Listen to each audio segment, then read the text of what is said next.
Olá a todos, sejam bem-vindos a mais um CEO Talk, série de webcasts feito pela IT Media em parceria com o SAS, para discutir os diferentes aspectos da economia de dados. O tema de hoje, gente, é a inteligência artificial, né? Que é um dos temas mais quentes aí do momento. A gente está usando como base uma pesquisa feita com mais de 300 executivos ao redor do mundo, de diferentes verticais econômicas, que mostra uma coisa muito interessante. A gente está chegando no momento em que a inteligência artificial está em seu ponto de virada. O que é que significa isso? 72% dos executivos entrevistados disseram que já implementaram ou que estão implementando alguma estratégia ou algum tipo de projeto dessa tecnologia em suas empresas.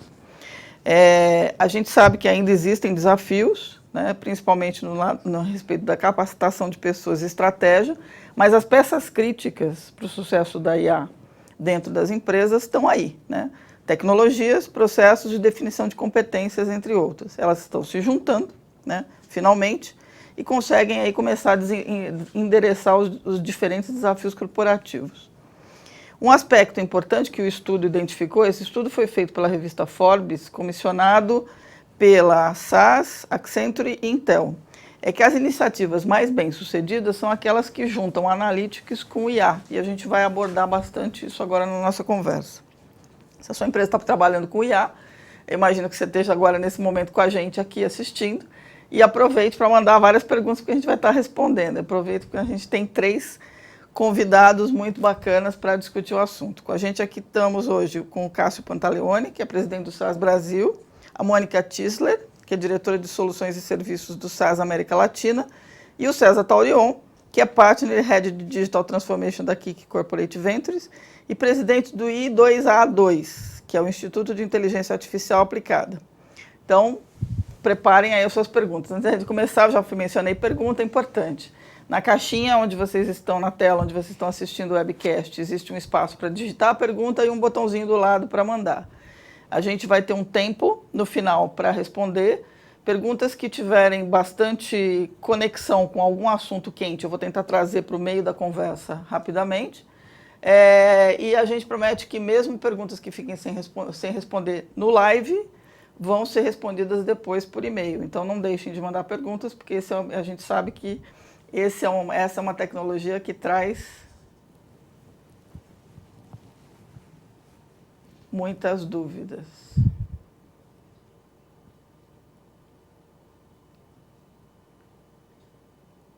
Aconteceu alguma coisa ali. Acho que parece que foi internet, alguma coisa.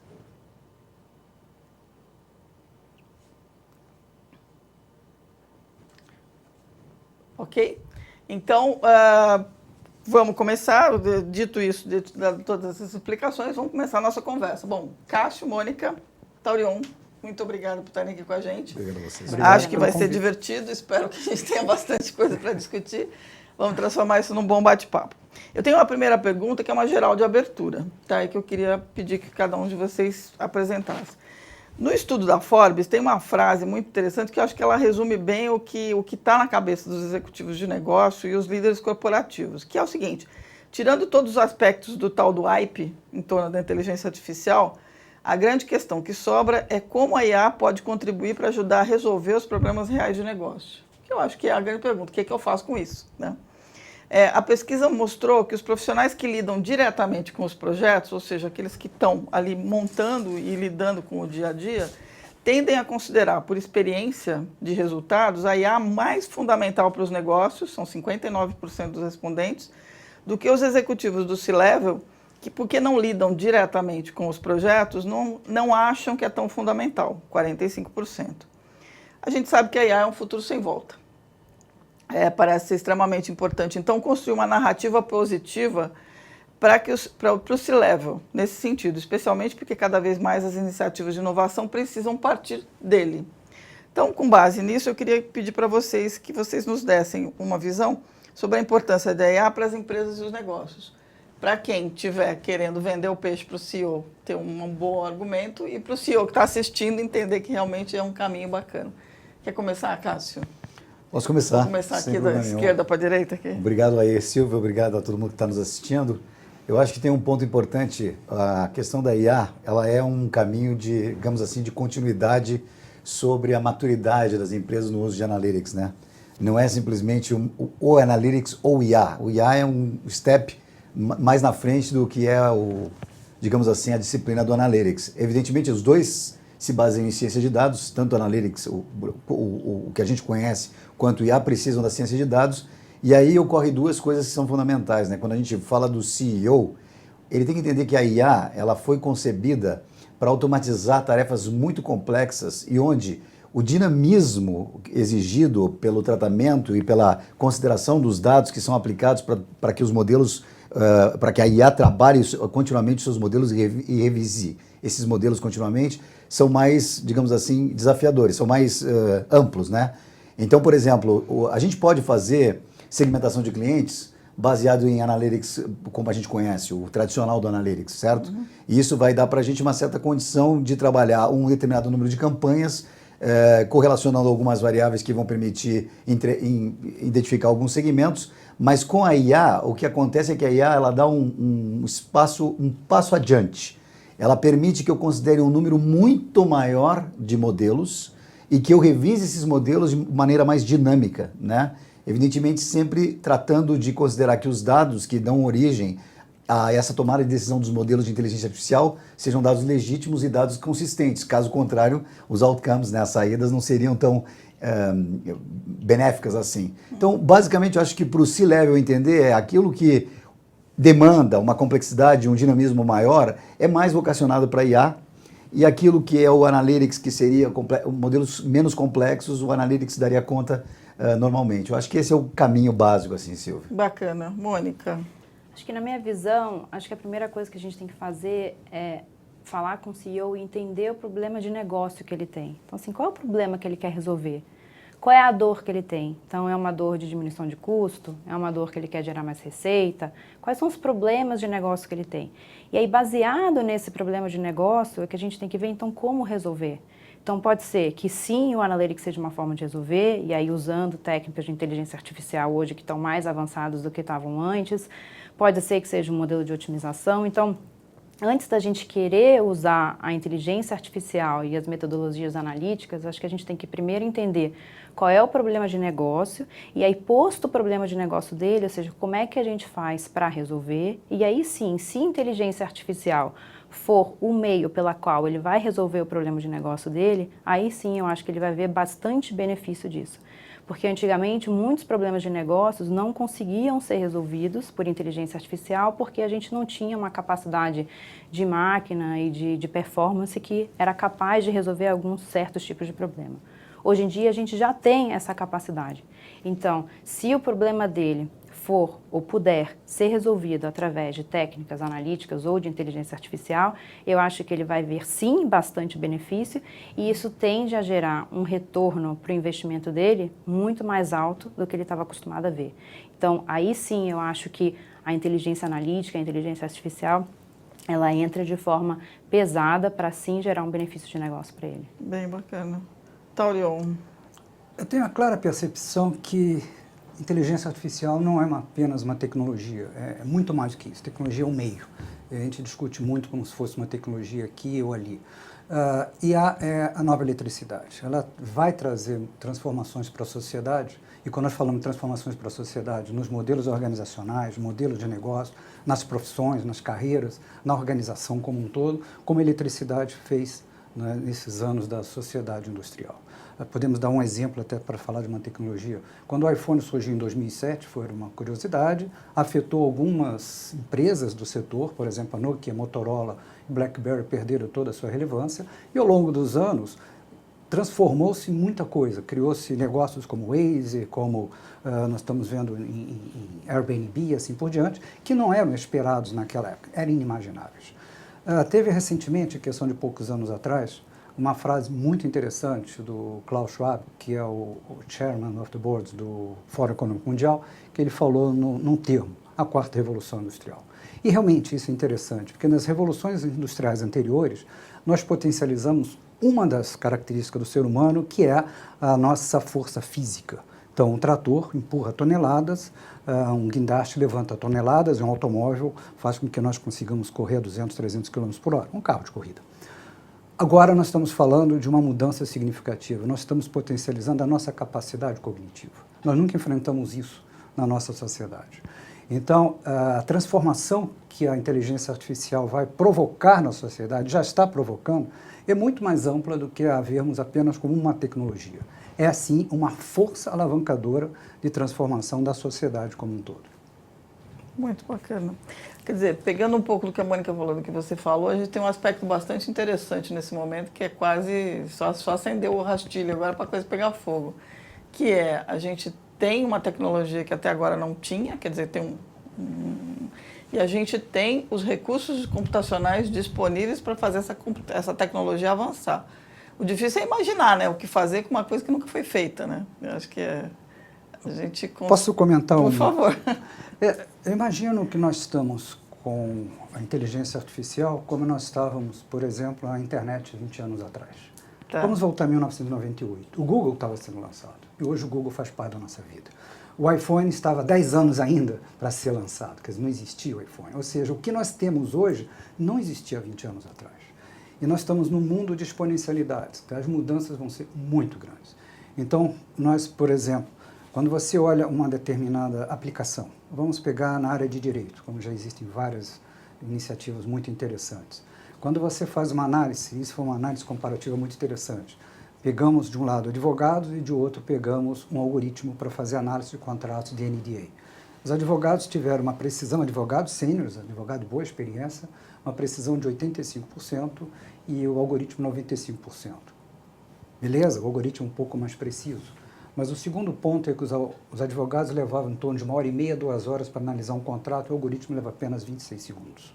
O que significa que a produtividade de um algoritmo é de um advogado de 3, 4 meses. Se nós olharmos o escritório de advocacia, nós temos alguns poucos advogados sêniores e muitos estagiários, que são exatamente os que fazem a análise de contratos. Um bom escritório, claro, que vai buscar eficiência, não vai precisar dos estagiários, vai fazer isso por algoritmos. E aí eu tenho um grande desafio, que é como é que eu formo novos advogados experientes, se eu não passo mais pelo estágio. Já que o sistema educacional é puramente teórico, digamos, sistema educacional olhando especificamente a área de direito. Por isso que a nossa percepção é que a inteligência artificial não é apenas uma tecnologia. Vou ter que mudar o sistema educacional, vou mudar a organização das empresas, vou mudar a maneira como os escritórios, no caso, o escritório de advocacia vai funcionar.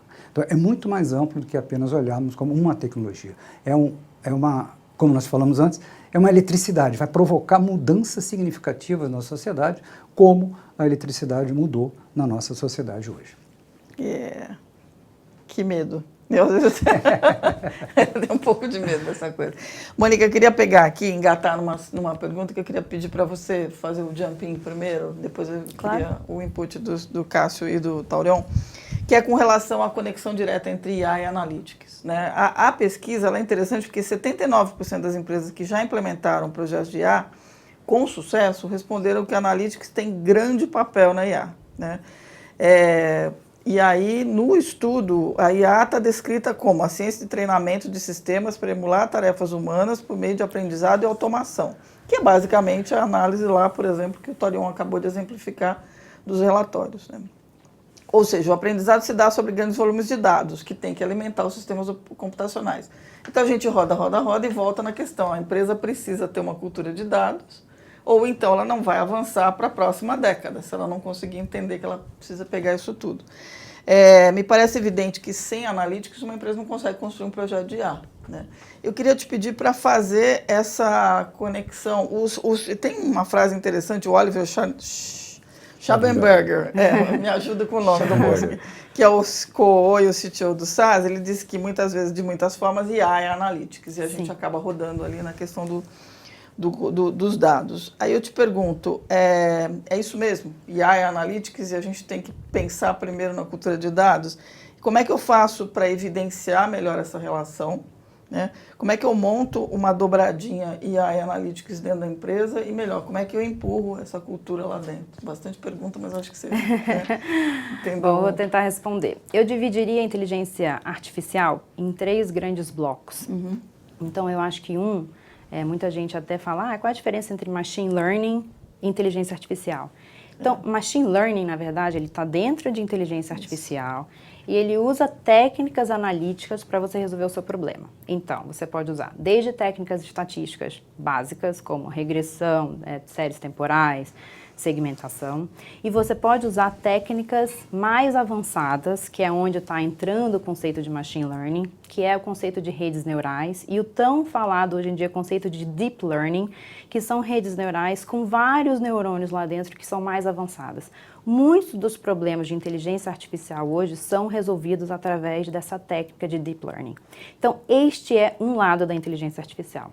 O outro lado, que é o que a gente diz, é o computer vision, né, que é a parte de reconhecimento de imagem. Então, hoje, você também tem algoritmos analíticos ou de deep learning para você poder fazer esse reconhecimento de imagem. Então, para você poder ver que um gato é um gato e que a Mônica é a Mônica e que uma roupa é uma roupa vermelha e assim por diante.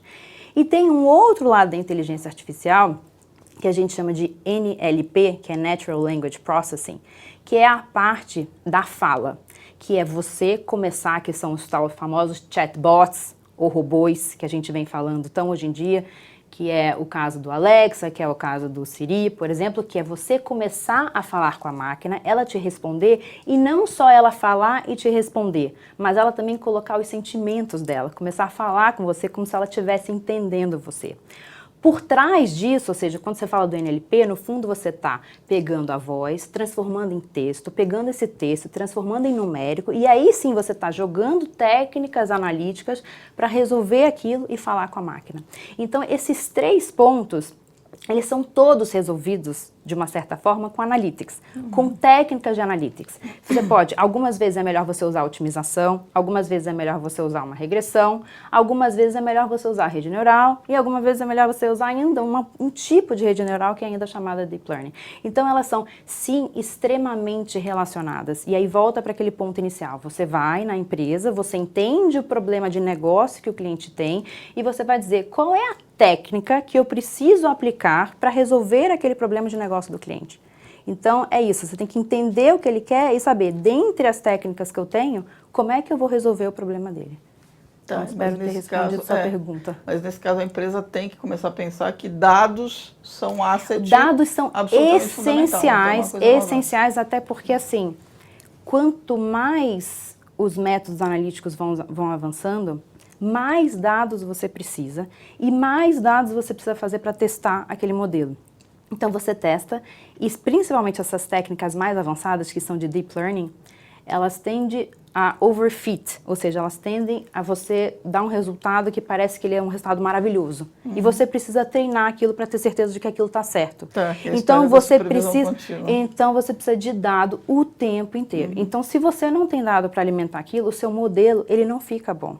Entendeu? Então, quanto mais dado você tiver, quanto mais você treina ele, quanto mais você aplica ele no mercado, melhor vai ficar o seu modelo e melhor você vai ter resultado e, portanto, trazer mais resultado para a empresa em questão ou o negócio em questão também. Então, a gente vê casos, por exemplo, de você pega hoje em dia a medicina, né, muito avançada, em que eles estão começando a usar justamente o image recognition, que é essa parte de deep learning, para você reconhecer, por exemplo, quando que você tem um tumor de uma determinada doença, por exemplo. Quanto mais você tem aquilo, você transforma a imagem, né, em números, você joga algoritmos de deep learning ali, né, e aí você vai reconhecer que aquilo é uma imagem que possui uma doença. Quanto mais dados você tiver, mais você vai retroalimentar o seu modelo, mais ele vai ficar melhor e mais chances você vai ter de dizer, cara, isso aqui é uma foto que tem um tumor, esse aqui é o que não tem. Então, realmente são técnicas que você tem que aplicar e dado é essencial. E o tratamento deles também, né, que acho que é outro tópico. É outro pedaço da equação. Exato. Senhores, quem quer ajudar a César, por favor. Ok, obrigado. Deixa eu aproveitar o que a Mônica comentou, né? Quer dizer, a gente tem falado de inteligência artificial de uma forma simplificada, na verdade, um guarda-chuva que embute todas essas disciplinas. Nós estamos falando aí de machine learning, deep learning, assim por diante.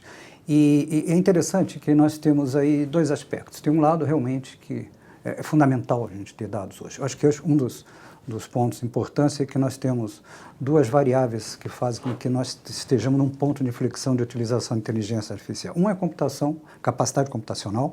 Nós temos, por exemplo, no smartphone, a capacidade computacional de um supercomputador de 30 anos atrás, por exemplo, o Cray, custava 10 milhões de dólares, está hoje no meu bolso.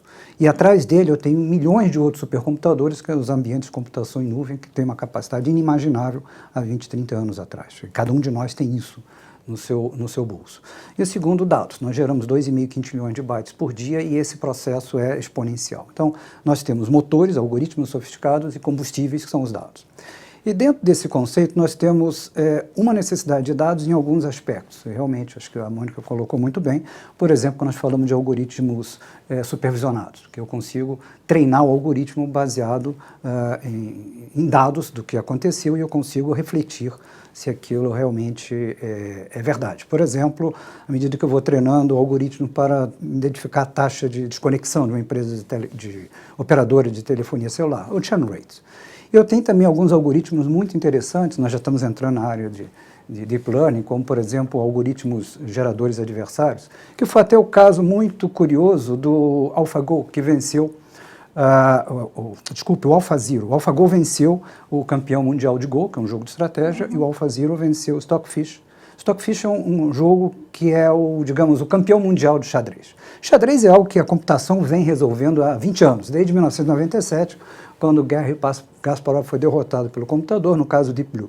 E o Stockfish, na versão 8, é o acúmulo de computação massiva, ele consegue fazer 80 milhões de cálculos por segundo à frente para poder ver a jogada, e o AlphaGo venceu ele. Mas o AlphaZero venceu ele, usando o que nós chamamos redes neurais, né, redes geradoras adversárias, ou seja, é uma rede neural competindo com a outra. Então você simplesmente passa as regras básicas de um jogo, do caso do xadrez, como as peças se movimentam, e ele começa a aprender sozinho. E ele aprendeu a ponto de vencer o jogo de computação massiva, que é o Stockfish, e esse processo de aprendizado levou apenas 4 horas. E ele não precisou praticamente de dados nenhum. Então nós temos aí duas características interessantes. Quando a gente fala, por exemplo, de reconhecimento de imagem, nós temos uma experiência muito interessante no Hospital de Barretos, na área de oncologia, se precisa, assim, de um volume muito grande de imagens. E aí nós temos uma barreira que é onde se consegue volume muito grande de imagens. Então, existem algumas técnicas agora de geração aleatória de imagem para você treinar o algoritmo, devido à ineficiência e muitas vezes à insuficiência das imagens disponíveis e até para evitar que você tenha distorções ou viés, porque você tem um conjunto de imagens muitas vezes focado em uma determinada característica de uma pessoa, assim por diante. E a outra é quando você começa a ter algoritmos que não precisam necessariamente de dados, quando a gente fala algoritmos não supervisionados, que é como, por exemplo, um algoritmo que vai aprender a jogar xadrez ou vai aprender a fazer alguma outra coisa, que ele vai aprendendo por si só. Quer dizer, então, e a Mônica comentou isso muito bem, quer dizer, cada tipo de solução vai resolver um determinado tipo de problema. Então, quando a gente fala em aplicação de inteligência artificial, não é um pacote que a gente chega, pluga na tomada e a coisa funciona. Não. Eu tenho que identificar claramente quais são os problemas, tenho que identificar, inclusive, se inteligência artificial vai resolver a questão. Não esqueçam que inteligência artificial, nós estamos falando de probabilidade, não é determinístico. Então, por exemplo, um sistema de controle de aeronave, ele é determinístico. Ninguém entra num avião com 99% de acerto, né? A decolagem vai dar 99% de chance de pousar. Quer dizer, você não entra no avião. Tem que ser determinístico.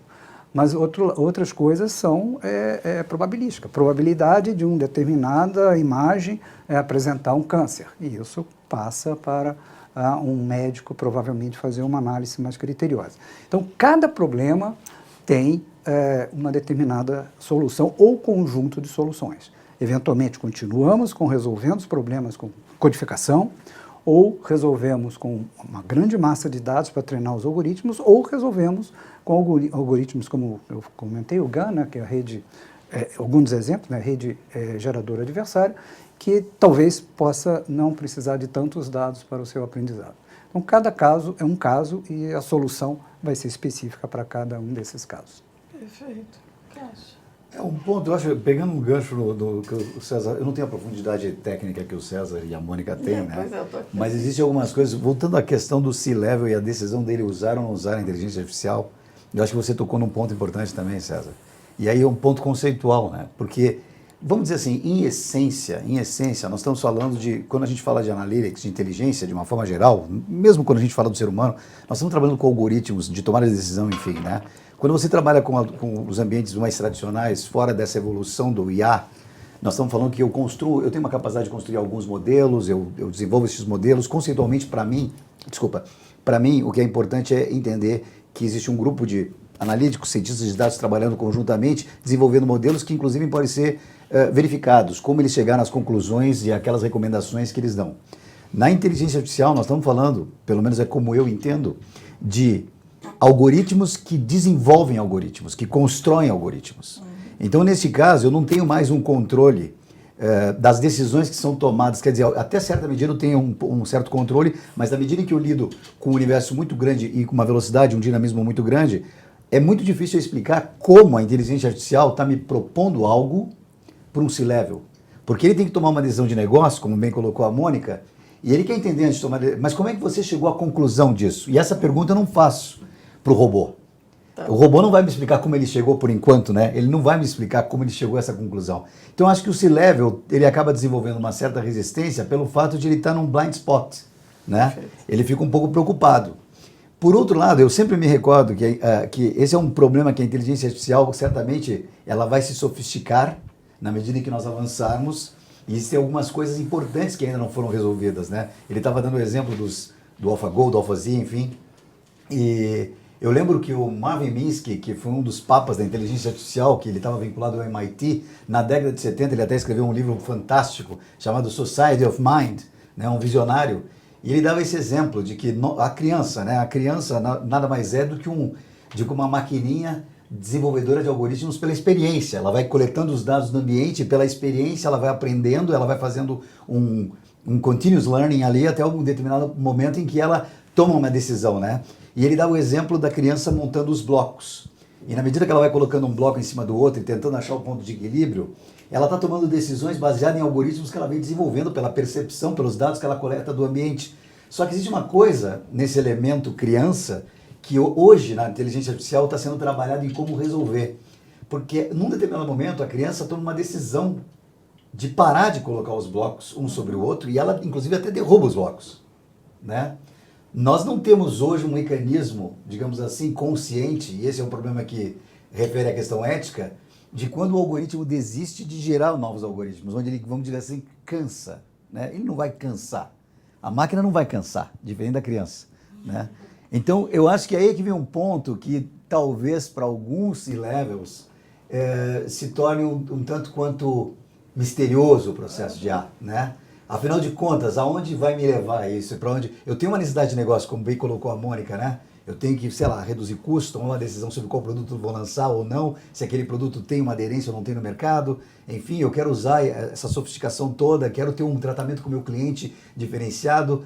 Mas e aí? Esses algoritmos vão me levar até onde? Pode levar, como nós vimos, alguns casos, e o César deve estar mais familiarizado do que eu com relação a isso, a casos onde os algoritmos desenvolveram mentalidades misóginas e coisas do gênero, racistas, né? Enfim. Exatamente. Então, essas são coisas que eu acho que ainda tem pela frente, nós temos que enfrentar isso pela frente ainda. Você engatou... Não, Posso aproveitar? Claro. Acho que... Colocou pontos muito interessantes, né? Eu queria chamar a atenção para alguns itens. Não na mesma ordem que você falou muito bem. Primeiro, a gente falou bastante CEO. Inteligência artificial só vai realmente decolar na organização com comprometimento do CEO. Se for área isolada, na área de TI, não vai. Vai fazer uma experiência ali pequena verdade. E não vai para lugar nenhum. Legal, vai aparecer na mídia, mas não vai sair da mídia. O segundo aspecto é também muito interessante. À medida que a gente vai evoluindo, principalmente o algoritmo de deep learning, redes neurais, você não tem rastreabilidade. Então, você não sabe por que determinadas decisões foram tomadas. Quando você tem uma árvore de decisão, é simples. Né? Mas quando você entra, por exemplo, algoritmos, como nós falamos, redes GAN, nós não temos isso. Isso nos leva, inclusive, a situações muito interessantes. Quando nós estamos acostumados hoje a trabalhar estatisticamente com conjuntos de pessoas, você consegue, por exemplo, identificar que há um determinado preconceito sobre pessoas que moram numa região, ou sexo, ou idade. E você consegue até montar um grupo de protesto em relação a isso, porque você se sente discriminado. E à medida que a gente vai evoluindo, essa discriminação pode ser individual. Ou seja, você foi discriminado porque você é você. E aí você não vai ter ninguém do seu lado porque você é você. E os outros não vão ser discriminados como você está sendo pessoalmente. Quer dizer, e eu não sei por quê. Então, esse é um desafio que nós temos que enfrentar.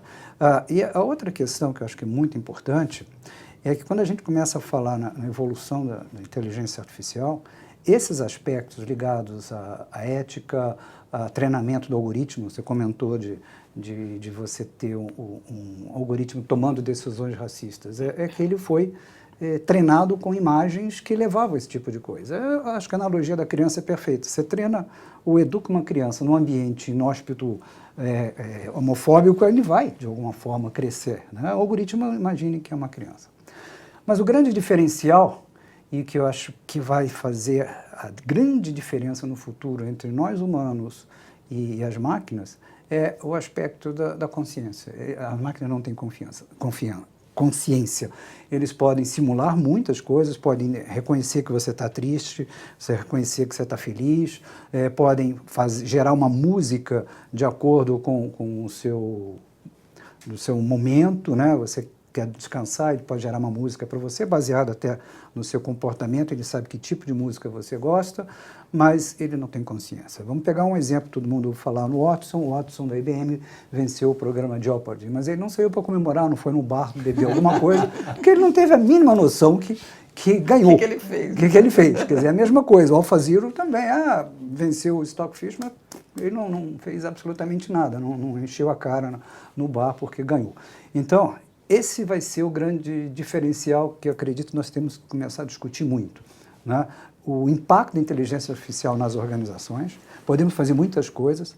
Por exemplo, na DataGal, uma das startups que eu tenho investimento, é uma empresa pequena, temos 40 pessoas, mas nós temos um projeto chamado Zig Stardust. Em 2020, nós queremos que 95% do David Booby, 95%, 90 ou 95%, toda a operação seja autônoma.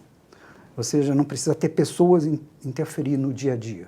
Isso vai ter, nós estamos conversando com advogados, algumas implicações. Se algumas decisões forem tomadas que violem a lei, de quem é o responsável, né? Quer dizer, é o CEO. Quer dizer. Então, são coisas que nós estamos aprendendo, mas de um lado existe o potencial de transformar muita coisa, por outro lado nós temos que saber como esse potencial vai ser colocado em prática. E nós não podemos ficar subordinados às decisões do algoritmo, sermos escravos dos algoritmos. Nós temos que ser os mestres dos algoritmos. E como nós estamos num processo de aprendizado, a gente ainda não sabe bem como ser mestre. E a gente acaba sendo conduzido. Os algoritmos de recomendação, basicamente, nos colocam numa determinada bolha. O Netflix tem um dado muito interessante. 70% dos vídeos vistos, pelo pessoal que assiste o Netflix, são recomendações dos algoritmos. Uhum. Pode ser interessante, porque você não precisa ter trabalho de pesquisar, mas será que não tem alguma coisa fora desse conjunto que você gostaria? Você nunca tentou, né? É aquela ideia, vamos ao restaurante tailandês? Não gosto de comida tailandesa. Você foi? Não, nunca fui. Então, de repente, você vai gostar. Então, como quebrar essa bolha? Uma das técnicas que se começa a usar no treinamento de algoritmos é você injetar dados aleatórios para quebrar um pouco aquele conjunto de informações que acaba se tornando muito homogêneas, para você começar a quebrar esse tipo de jaula que você coloca o algoritmo, que pode levar a um viés distorcido. Mas também é um processo que nós estamos aprendendo, ainda tem muito espaço aí pela frente de aprendizado. Eu acho que vocês tocaram numa questão que engata um pouco no que eu queria abordar aqui, que é assim, quando uma empresa embarca em implementar ou investir em inteligência artificial, ela não pode embarcar como sendo um projetinho que vai ser tocado pela IA, porque pela TI, é uma decisão que tem implicações muito amplas e muito sérias, até porque tanto a Mônica colocou, como o Tauriel também colocou, e você abordou ao lado do CEO, que eu achei perfeito. Mas é que é o seguinte, você tem que ter um trabalho intensivo, porque você tem que estar o tempo inteiro alimentando esse sistema para que ele vá aprendendo e para que ele vá expandindo e para que isso faça sentido ou para as decisões críticas que ele vai tomar ou para o negócio que a empresa quer estabelecer o relacionamento com os seus consumidores. Tem a diretora de estratégias de negócio do SAS, Kimberly Nevala, ela diz o seguinte, que a IA precisa ser um catalisador de práticas de governança mais fortes nas empresas, o que significa que essa questão do bias, essa questão do viés que acaba gerando um robô com ideias racistas ou o treinamento que está errado, ela precisa ser entendida pela empresa como um pedaço das suas práticas de governança e da sua cultura de dados, né? E tem um dado interessante na pesquisa que mostra que 23% das empresas que estão bem sucedidas nos seus projetos de inteligência artificial, elas checam os resultados, os outputs, diariamente, às vezes de hora em hora, e vão lá alimentando o bichinho. Nesse sentido, qual é a recomendação de vocês com relação a uma empresa que está pensando em investir em cultura de dados? Assim, eu imagino que seja, primeiro, leva a sério ao ponto de criar um grupo, e não só um grupo de testes. Você precisa cercar. Como é que é isso? E a questão, principalmente, de como criar uma cultura de dados que elimine todos os bias, os aéticos, os riscos de você criar uma máquina que, como você diz, não cansa, né? Vai sair por lá fazendo um negócio, sabe Deus que vai sair dali. Então, acho que tem... Qual é o truque? Posso? Go, por favor. Please. Então, acho que volta para a questão do problema de negócio que a gente vai resolver. Então, eu acho que sim, você precisa ter um grupo que faça isso. Então, em geral, quando a gente faz um desenvolvimento, seja analítico ou de inteligência artificial, como é que a gente quer chamar, a gente passa por um ciclo, né, onde a gente vai preparar os dados, a gente vai separar os dados como se fossem em 3 grupos distintos. Então, uma coisa é um grupo para eu fazer o modelo, a outra coisa para eu fazer o treinamento desse modelo, e aí eu vou validar e vou testá-lo. E eu acho que a técnica que a gente usa, ou seja, a gente falou muito de ética e governança, quando você faz um modelo, por exemplo, antifraude, em que você vai pegar as pessoas que são fraudulentas, não importa muito, como o Cássio estava falando, como que eu explico isso. Eu peguei uma pessoa que está fazendo uma fraude. Então, você pode se usar de técnicas em que você não precisa ter uma explicação do que está acontecendo ali. Quando você fala, por exemplo, em dar um modelo dar um crédito para uma pessoa, ou você, por exemplo, fazer...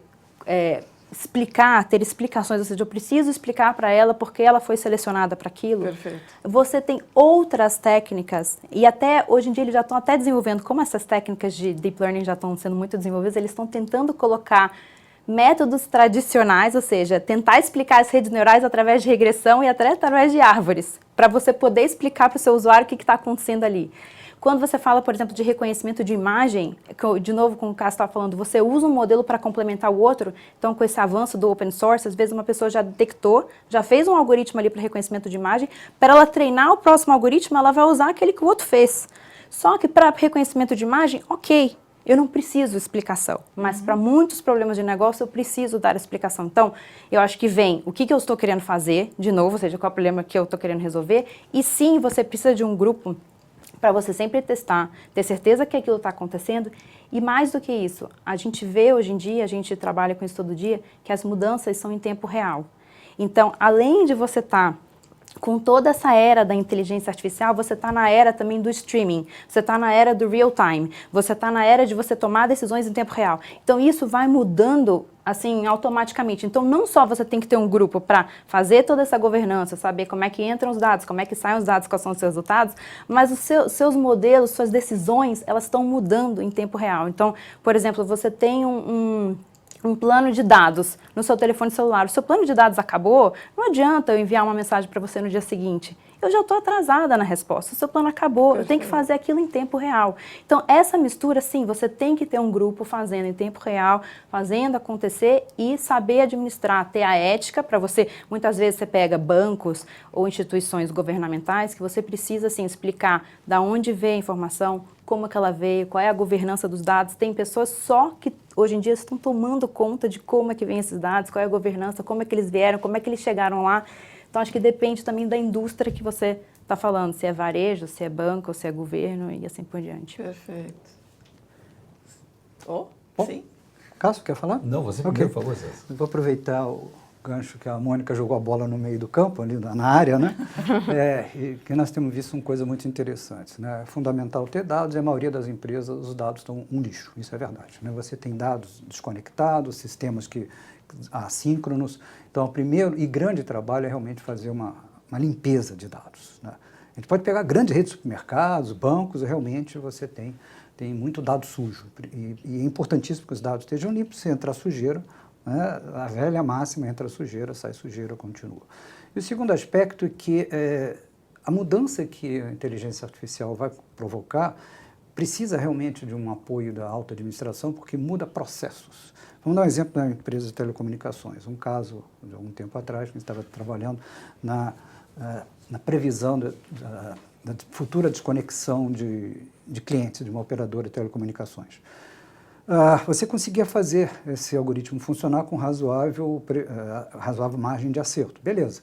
Mas a questão é que quando você traz essa informação para dentro da organização, isso envolve mudança nos processos. Por exemplo, uma área de marketing olhava os clientes sob um aspecto interessante, ou seja, os clientes mais rentáveis eram os clientes que eu vou dar mais atenção. Muito bom. Tem uma falha no processo que ele olhava apenas a rentabilidade do cliente, no caso da operadora, pelo número de ligações ou pelo volume faturado. Não olhava a rede social onde o cliente estava inserido, que eventualmente ele fazia pouca ligação, mas recebia muito. Um patriarca de uma família. Então, de alguma forma, eram algoritmos antigos, quer dizer, processos antigos, e a inteligência artificial mostrou que eles teriam que refazer muita coisa, inclusive olhando fora dos sistemas internos. Os sistemas internos não conheciam a rede social, eles não conseguiam olhar isso, e a gente teve que ajudá-los nesse processo. E o segundo ao dar atenção ao cliente, batia de frente com uma outra área, que é a área de manutenção e suporte das estações de rádio base, que privilegiava a rota do técnico, para o técnico ser mais eficiente. Eventualmente, colocava os clientes mais importantes no final do seu roteiro. Então, o processo tem que começar de cima porque envolve mudanças na organização como um todo. Na maneira como os dados são olhados, na limpeza dos dados, na maneira como os dados são olhados e, principalmente, na revisão dos processos. Porque o fato de eu saber que um cliente vai se desconectar e eu não fizer absolutamente nada, simplesmente vou ficar mais uma noite sem dormir. Então, eu preciso ter ações. E ações não são transformacionais, não são efetuadas, por exemplo, como você falou muito bem, Silvio, numa área de TI. E precisa de uma decisão muito mais acima. Perfeito. Ainda novamente insistindo na questão do conceito e pegando o gancho que vocês colocaram, né, conceitualmente, se a gente for parar para pensar, a gente tem que sempre estar lidando, a gente está dentro de uma corporação lidando com estratégias o tempo todo.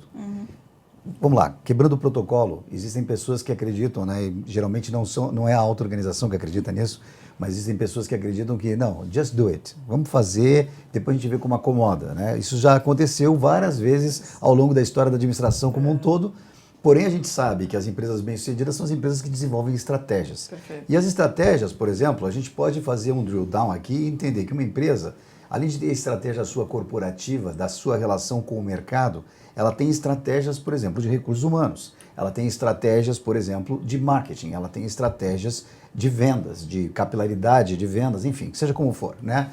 Como vai atender o mercado e tal. Ela tem estratégias até de gerenciamento de compras, vamos dizer assim. Não é diferente da inteligência artificial, porque a inteligência artificial, eu acho que ela entra nas empresas com esse mesmo propósito que o Taurion, o César bem colocou aqui.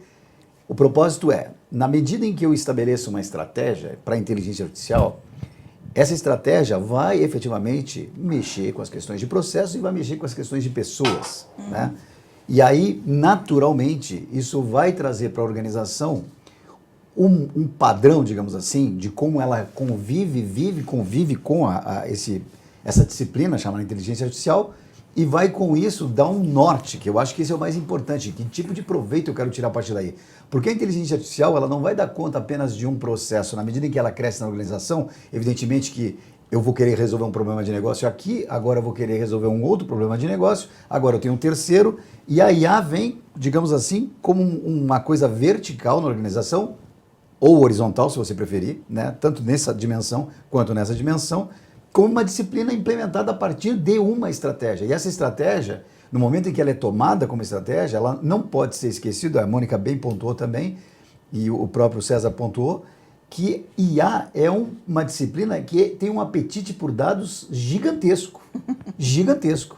Ela só é efetiva na medida em que a gente alimenta ela constantemente. Porque como ela é algo que se constrói continuamente, os dados é que vão permitir que ela tenha o refinamento adequado e se ajuste da forma como eu imagino que ela deva se ajustar para cumprir os objetivos de negócio. Então, eu acho que esse é o ponto fundamental. Conceitualmente, IA deveria ser uma estratégia. Deveria ser uma estratégia da companhia, deveria ser pensado estrategicamente pelo o comitê diretivo da companhia. E depois fazer os drill downs necessários para adequar processos e pessoas. É assim que a gente vê. Perfeito. Eu queria entrar num aspecto, está chegando um monte de perguntas aqui e várias nessa questão que é o grande fantasma da IA, que é a questão de quantos empregos vão desaparecer, que profissões vão desaparecer, mas eu queria pegar por um outro lado. Quantas profissões, ou quantos empregos, ou quantas novas competências vão nascer por causa da IA? Você estava mencionando que você precisa ter um volume de checagem, você precisa ter gente checando dados, você precisa ter gente gerando dados. Então, assim, na verdade, para cada emprego que talvez um sistema de inteligência artificial vá substituir, porque ele vai automatizar, vai substituir tarefas automáticas, ele abre um cenário gigantesco. E aí eu queria pedir para o Torion falar um pouco do I2A. 2, né, que é o Instituto de Inteligência Artificial Aplicada, da questão das competências, como é que vocês estão olhando e o que é uma empresa precisa pensar, e queria depois pedir para tanto a Mônica quanto o Cássio falassem um pouco disso, porque aí a gente consegue talvez trabalhar com as duas coisas, os empregos nas primeiras competências, trazer o lado positivo. Legal, não, eu acho que esse ponto é importante, e essa questão sim, é importante, eu vou falar um pouco de 2A2, mas um parêntese, essa questão do emprego, todo mundo discute, porque os dois lados são verdadeiros. Empregos vão ser destruídos e novas funções vão ser criadas. O que é necessário, sim, aí é uma política de Estado, é o processo de transição. Porque, eventualmente, o motorista de caminhão perde emprego e o machine learning engineer tem uma posição nova, mas não sei se eu consigo transplantar de um lugar para o outro, né? Então, eu tenho que cuidar dessa transição. E o I2A2, ele foi criado por necessidade. Nós identificamos, porque nós precisamos de talentos, tem um pool de empresas, startups de inteligência artificial, e o sistema educacional aqui no Brasil não está formando adequadamente. Os cursos de ciência da computação ainda estão programando em Java, a inteligência artificial é uma disciplina que aparece aí talvez 2 ou 3 aulas, ou seja, nós estamos ensinando profissionais que não têm mais a importância que tinham. Quer dizer, desenvolver código vai provavelmente ser uma tarefa cada vez menos importante. No futuro a gente vai treinar código como a gente treina cachorro, a metra cachorro, e não ficar escrevendo código. E nós identificamos que é importante sim ter um processo de evolução. Então, você pode ter num grupo de desenvolvimento de IA, primeiro temos que quebrar o mito, né? Aquele data scientist que sabe tudo, conhece negócios, escreve código em Python, conhece algoritmos, entende de dados. Esse cara não existe. Super-herói, Batman, que desce aqui resolvendo todos os problemas de negócio, isso não existe. Você tem um conjunto de pessoas.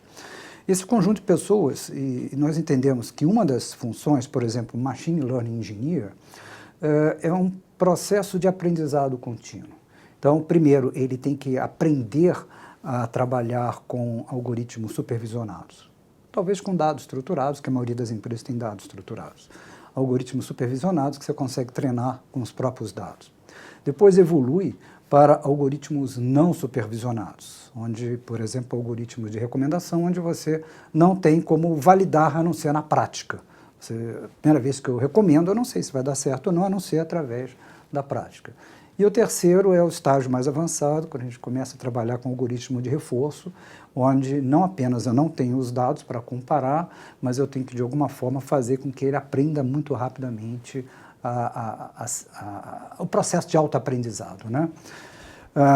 E dentro desse conceito, a gente começa com os dados estruturados, depois passamos para dados não estruturados. Primeiro, imagens, fotos e vídeos, que são mais fáceis, por incrível que pareça, do que texto, que é o mais sofisticado. Imagens, porque, por exemplo, um gato é um gato em qualquer lugar, seja uma imagem de um gato chinês, de um gato do Brasil, é um gato. Já a língua é completamente diferente, as nuances, a ironia, uma série de aspectos que a gente vê que são muito diferentes e o que derruba a maioria dos bots que nós vemos, porque ele não consegue muitas vezes entender ironia, não tem eles têm que responder baseados até num conceito que a gente chama de com a intenção da pergunta, em cima da intenção tentar responder. E a maioria das vezes as coisas não funcionam muito bem. Então, os bots do futuro, que a gente começa a ver, vão ser bots que vão ter que aprender sozinho e não você vai ter que dizer que tipo de pergunta ele vai responder. Nós estamos aprendendo ainda a fazer esses bots. Então, a formação do profissional de inteligência artificial, na verdade, não existe um profissional de inteligência artificial, existem vários. Alguns pontos em comum, base matemática, que é fundamental, e depois qual o direcionamento. Vai ser mais focado em escrever um pouco de código, Python, e conhecer algoritmos. Muitas bibliotecas estão disponíveis. Segundo, ele vai estar mais focado em entender problema de negócio, tentar transplantar esse problema de negócio em fórmulas matemáticas, descobrir que algoritmos correspondem a essas fórmulas matemáticas e trabalhar com isso. Depois, os dados. Será que os dados são suficientes para resolver esse problema?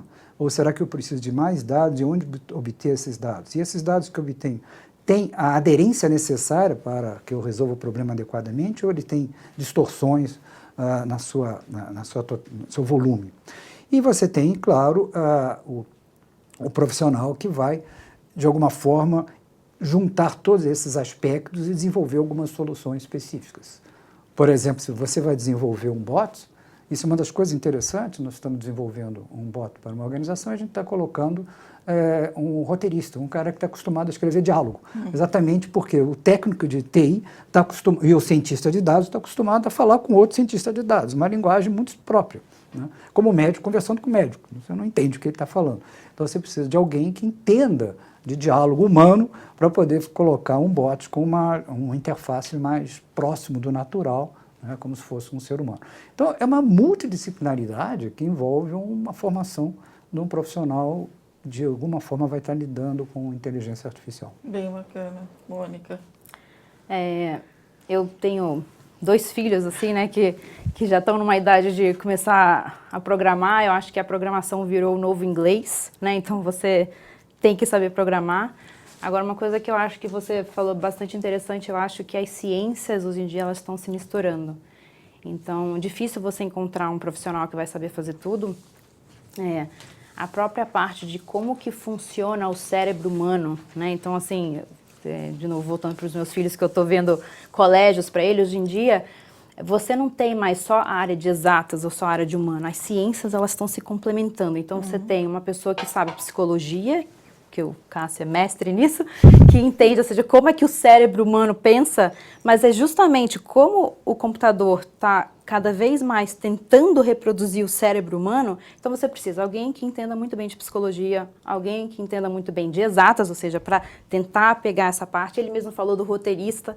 Então você começa a pegar pessoas com conhecimentos profundos do negócio, daquilo que a pessoa faz, ou seja, na área da saúde, né? Ou seja, você pegar um médico, alguém que sabe interpretar um exame, o que precisa olhar, quais são as variáveis que você precisa olhar, perto da pessoa de exatas e perto da pessoa que sabe programar e fazer aquilo acontecer. Então, é um mix de pessoas. As ciências, elas estão cada vez mais, elas não estão mais apartadas. Não é mais, eu faço medicina, eu faço psicologia e eu faço exatas. Não, hoje em dia esse mundo está tendendo a ser um só, ou seja, as ciências estão tendendo a ser uma coisa só.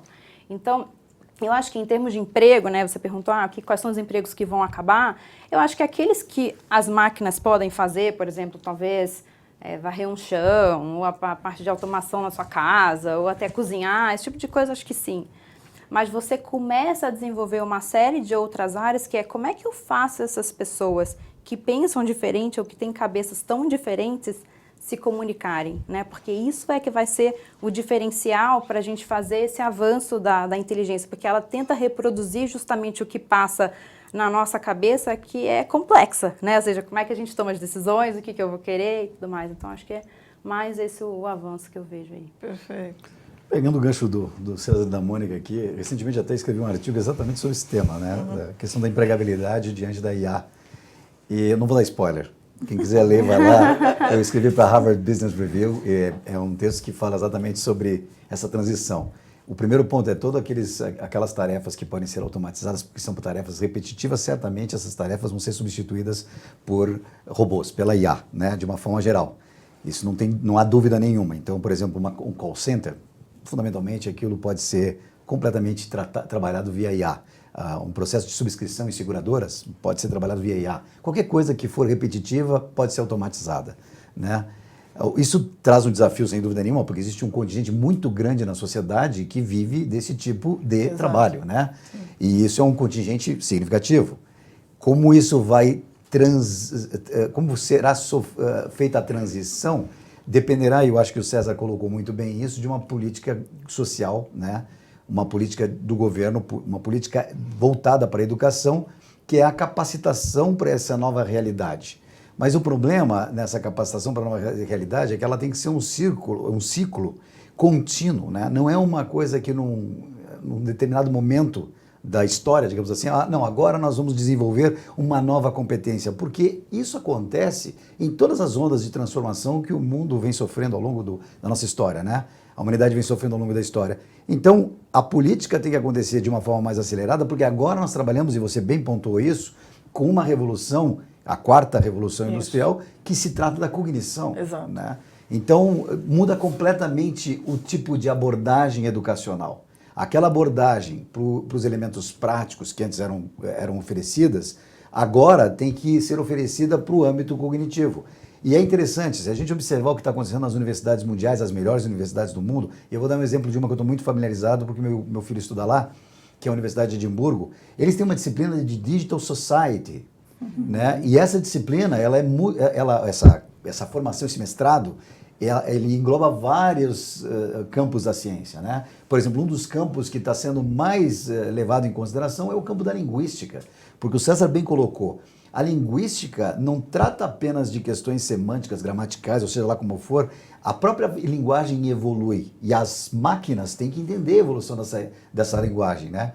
É fundamental que as máquinas consigam compreender como se forma a linguagem, porque também é um algoritmo humano. A gente inventa uma palavra associada a um determinado assunto que diz coisas a respeito daquilo que a palavra em si não diz, né? Por exemplo, eu me lembro sempre de uma gíria lá da década de 70, né? O do Roberto Carlos lá, que ele diz assim, é uma brasa, mora, né? Como é que o computador vai entender que uma brasa e mora é o conceito que, né, era utilizado? Ou agora, como a juventude atual costuma dizer, né, tá ligado? O computador vai dizer assim, tá ligado ou tá desligado, né? Vai dizer isso, né? Então existe todo esse universo que tem que ser trabalhado multidisciplinadamente. Sem dúvida, a Mônica apontou bem, a psicologia é um pilar importante, entender como o humano funciona é fundamental. Por outro lado, até questões, né? A ciência depende muito da filosofia, eu defendo muito isso, porque são as perguntas certas, feitas no momento certo, enfim. Mas sem querer complicar muito, eu acho que a gente está diante de um desafio, porém, há um dado, e está lá no artigo, que é promissor, porque se fala nessa criação de empregos numa quantidade significativa, né? E que não dizem respeito só a cientistas de dados, não. Existe, por exemplo, aquela pessoa que vai treinar a máquina, que vai ser uma função extremamente importante, né? Que vai treinar o robô, a IA, para desenvolver bem a sua atividade. Você tem atividades como o cara que identifica fotos para depois passar para frente. Claro. Uma foto tem não sei o que, não sei o que, não sei o que. Comentou um negócio, acho muito legal, né? Primeiro, acho que é importante a gente pensar que o sistema educacional tem que ser modificado. As bases do sistema educacional que nós temos são o iluminismo do século XVIII e depois o fordismo no início do século XX. Quer dizer, a gente dividiu a ciência em pedaços e colocou numa linha de produção. Então você pega uma criança cheia de criatividade e vai tosando, castrando ao longo do tempo. No caso, até na universidade, você tem que fazer o Enem, que decorar determinadas coisas para passar. Quer dizer, aí você cria atividades muito especializadas. E isso já não funciona mais, né? A multidisciplinaridade é importante. Então, a gente tem que rever o sistema educacional. E a formação de novas funções é realmente uma coisa muito interessante. Eu não tenho a mínima ideia como vai ser o trabalho em 2050, né? Porque as coisas evoluem muito rápido. Há 10 anos atrás, ninguém ganhava dinheiro com o YouTube. Hoje você tem um YouTuber. Ninguém ganhava dinheiro com o Instagram, porque não existia o Instagram. Hoje você tem gente que ganha mais de R$1 milhão por ano com o Instagram. E outras funções, né? Então, vão surgir coisas muito interessantes que eu não tenho a mínima ideia. Por isso o sistema educacional tem que ser revisto, não para formar, como nós estamos formando hoje, médicos especializados ou advogados, mas de você ter uma visão muito mais holística e a partir daí você vai modificando a sua atividade profissional ao longo do tempo.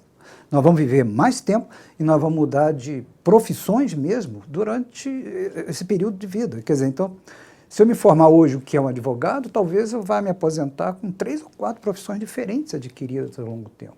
Então, algumas coisas chaves têm que ser colocadas no sistema educacional. A primeira, talvez mais importante, é a adaptabilidade, né? Que é a capacidade de você desaprender e aprender continuamente. Então, esse modelo que nós temos, você tem uma fase da vida que você estuda, depois a fase da vida que você trabalha, esquece. Agora é aprende, desaprende, trabalha, aprende, desaprende, vai ser continuamente isso. Isso implica numa mudança do sistema educacional. Eu não falo só do Brasil, eu falo do mundo inteiro, exatamente para esse novo período que nós estamos começando a entrar, que é a era digital, a era onde a nossa cognição está sendo potencializada. A gente nunca cuidou disso, a gente sempre se preocupava com as máquinas e a força física, e a cognição era exclusiva humana. Agora não, agora nós estamos compartilhando com alguém. É isso aí. Esse alguém nós não conhecemos bem como fazer. Então nós temos um mundo novo aí a explorar, e nós temos que construir esse futuro, e nós que vamos construir esse futuro. Muito bom. Olha, vocês falaram muito, né? Mas foi ótimo o papo. A gente está entrando agora numa fase que a gente tem mais uns 5 minutos para as perguntas, porque a gente acabou avançando bastante. Eu tenho uma pergunta aqui, tem 2 perguntas que apareceram, eu queria tentar entender se existe a relação e como relacionar. Blockchain e IA. Essas 2 coisas estão conectadas de que forma? Tem conexão, não tem? Uma coisa passa do lado da outra? É importante a gente olhar o seguinte, as tecnologias, o conjunto de tecnologias não podem ser vistas isoladamente, tem que olhar de uma forma convergente. A inteligência artificial permite que a gente tome decisões. Blockchain consegue dar um apoio muito mais, digamos, forte ao conceito de confiança, desintermediando muitos atores que estão numa determinada cadeia, sistema financeiro e assim por diante. Então, há ligação entre os dois, sim. Agora, vai depender muito do tipo de problema que a gente está resolvendo ou tentando resolver. Então, só o fato de colocar blockchain não resolve o problema da intermediação do sistema financeiro. Eu ainda continuo precisando saber quem é o cliente, precisando de toda essa ligação que a inteligência artificial me permite, em termos de entender quem é o cliente, quem é ele, o que ele faz, assim por diante. Então, as tecnologias isoladamente, elas têm um determinado potencial, mas quando você junta, é que provoca realmente uma disrupção.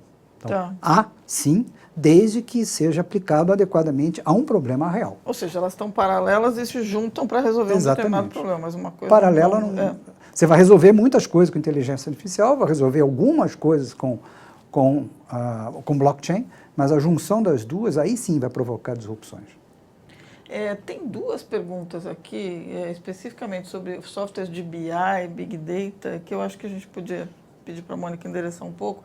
As perguntas são isso, os softwares de BI e Big Data vão contribuir, como é que eles contribuem nesse processo da IA? Eu acho que a gente já abordou bastante, mas vale a pena retomar. E tem uma outra pergunta aqui também, que é exatamente sobre a mesma coisa, como é que o BI... Como é que se o Big Data e o BI conseguem ser utilizados dentro do contexto por pessoas leigas, enfim. Claro. Então, vou tentar explicar. Big Data, né, como o próprio nome diz, ele é um grande volume de dados, né? Então, são dados de tudo quanto é lugar. Então, hoje em dia, os dados tem dentro da sua empresa, hoje em dia você pega dados da internet, ou você pega dados de diferentes, como a gente chama de diferentes fontes de dados. Então, a primeira coisa para você fazer qualquer modelo analítico, como a gente estava falando, ou qualquer modelo de inteligência artificial, ou qualquer coisa desse tipo, você precisa de dados. Então, você tem que preparar o dado. Então, a relação do Big Data com inteligência artificial ou com Analytics é isso. Você precisa ter os dados, que é esse grande volume de dados, você precisa prepará-los.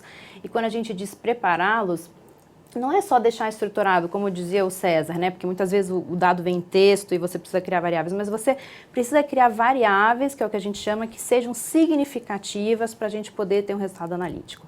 E aí, onde entra o BI? O BI, quando a gente gosta de dizer, ele é a foto do que está acontecendo. Então, nesse caso, o BI, ele não é preditivo, ele é uma foto. Como é que eu estou hoje, como é que está o meu negócio, como é que estão minhas vendas, qual é o resultado disso, qual é o resultado do meu modelo, se eu estou sendo efetiva, se eu não estou, ou seja, ele me dá a realidade, o que eu estou vendo. Então, como é que essas coisas estão correlacionadas? Eu vou lá, preparo meus dados, que é o Big Data, eu posso ou não fazer um modelo analítico, eu posso já jogar o BI para pelo menos entender o que está acontecendo, o que está acontecendo aqui, o que é a minha foto hoje, está bonito, não está, está feio, está vermelho, está azul, ou seja, eu estou vendo, é uma foto do que está acontecendo. E aí sim, eu vou jogar o que a gente chama de Analytics, e a inteligência artificial está ali dentro desse negócio para eu poder ser preditiva e tomar ações que façam com que eu melhore o meu negócio. Então, é assim que essas coisas estão relacionadas. Tá, ou seja, vão numa escala. Né? Elas vão numa escala. E eu posso usar o BI a qualquer momento. Mesmo depois de eu fazer o preditivo, eu prever a minha resposta, deixa eu ver o que aconteceu. Então, ela serve ali como um retrato. É uma forma de eu analisar, uma forma visual de eu entender o que está acontecendo. Porque quando, imagina, eu tenho uma tabela que tem milhões de dados. Se eu não agrego ela de uma forma que seja visual, ou seja, num gráfico, seja de barra, seja de uma reta, alguma coisa assim, eu não consigo enxergar o que está acontecendo. Então, ela me ajuda a ver o resultado. É para isso que serve o BI. Então, as ferramentas tradicionais de BI tem que entender, é um BI que eu só vou ver a foto ou é um BI que eu vou ter preditivo, que eu vou ter técnicas avançadas, analytics, para eu poder juntar tudo. Acho que esse é o propósito. Você pode falar de novo o nome do livro do Marvin Minsky? Porque tem gente perguntando aqui. A tradução em português é A Sociedade da Mente. O título em inglês é Society of Mind. Isso, tá. Tem um monte de gente perguntando aqui. É um livro fantástico. Eu recomendo a todo mundo que está assistindo que leia, porque é deslumbrante. É um livro que foi feito também de uma forma diferente. Ele foi escrito de uma maneira diferente, bem rapidamente, tá? Geralmente todo mundo escreve livros que são narrativas contínuas, né? Com capítulos e tudo mais. O Marvin Minsky, entendendo que a mente humana funciona por compartimentos, ele escreveu cada página é um texto. É um texto sobre um tópico. Tá. E ele constrói isso gradativamente ao longo do livro. É fantástico. Bem legal. Muito bom. Olha só, vou usar essa como alguém. Você é o culpado por essa pergunta aqui, porque você mencionou o avião 99%. Não é. Na verdade, tem um pessoal da Latam perguntando uma coisa interessante aqui. Como é que a inteligência artificial poderia ser utilizada dentro da aviação comercial? E aí, quem sabe? Tem muita coisa interessante. Coisas. Então vamos Quer lá. falar, Mônica? Bom, acho que tem milhares de coisas. Uma é a otimização de preço de passagem. Então, acho que é um uso que todo mundo faz, que é qual é o melhor preço que eu tenho que colocar, qual é o melhor momento que eu tenho que colocar. A outra é um problema, por exemplo, de scheduling, ou seja, como é que eu faço no tempo certo, quantos horários de voo que eu tenho que ter, quais são os melhores horários para eu poder ter essa ocupação, para eu poder ter melhor rentabilidade.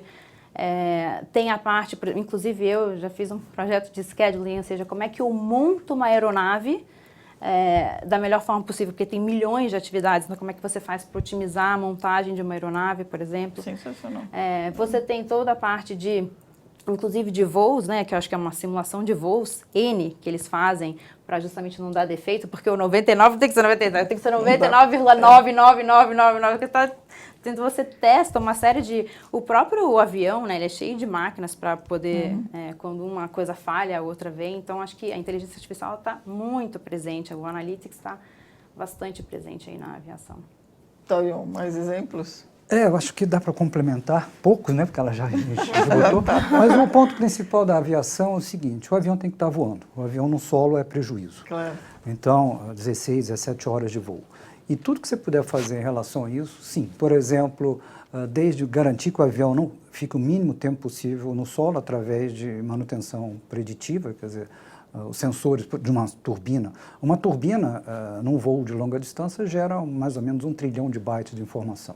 Você pode transmitir algumas coisas em tempo real, pode transmitir na hora que ele voa ou na hora que ele pousa.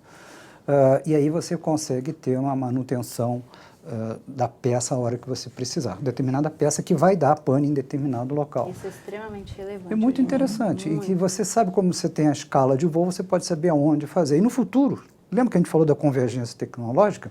Então, a impressora 3D imprime aquela peça em determinada base, não precisa nem ter estoque. Então, a junção das tecnologias.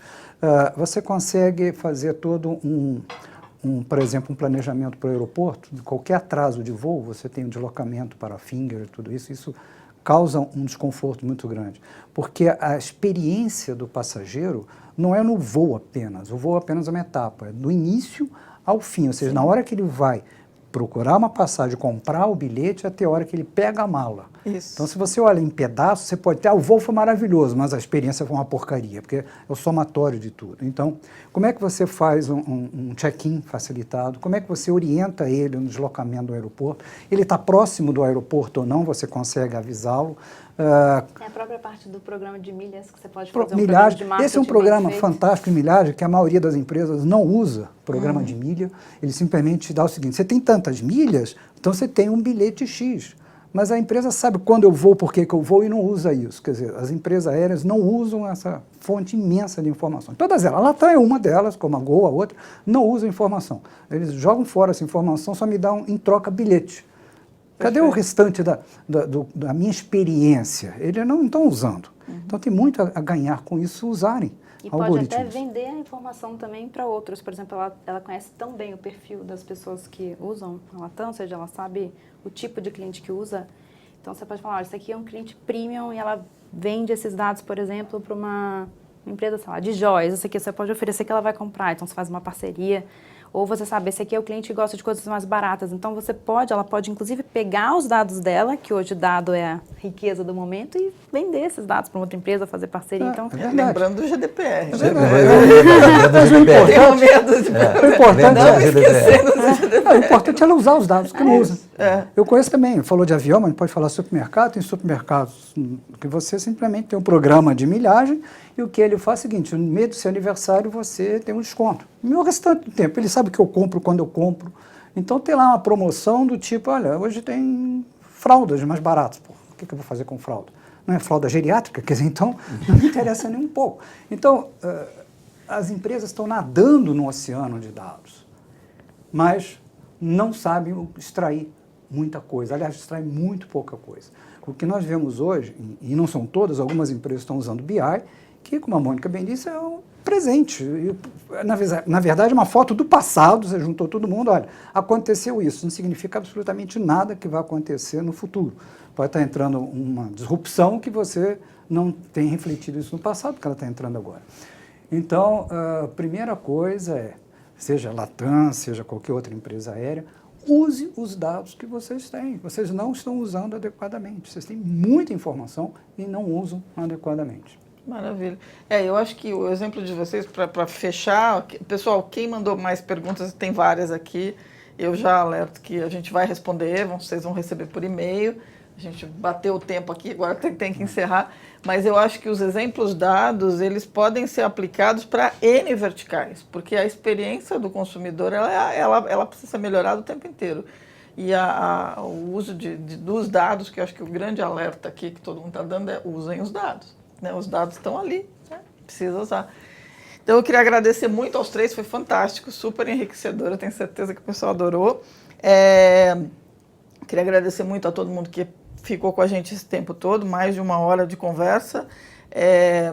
Queria lembrar a vocês que tem uma pesquisa de satisfação que a gente adoraria que vocês respondessem, vocês vão gastar mais do que 2 minutos para responder, é super importante para a gente ter retorno sobre isso. Vocês vão receber um e-mail com um link para assistir o vídeo da apresentação por demanda 24 horas depois, ou seja, amanhã todo mundo que se cadastrou, quem assistiu, quem não assistiu, tem o link para poder assistir. Ele vai estar disponível para fazer download. O livro já mencionamos, vai ter, quando vocês receberem o link, vocês também vão receber um link para fazer o download dessa pesquisa que a gente mencionou, que é bem bacana, vale a pena ler.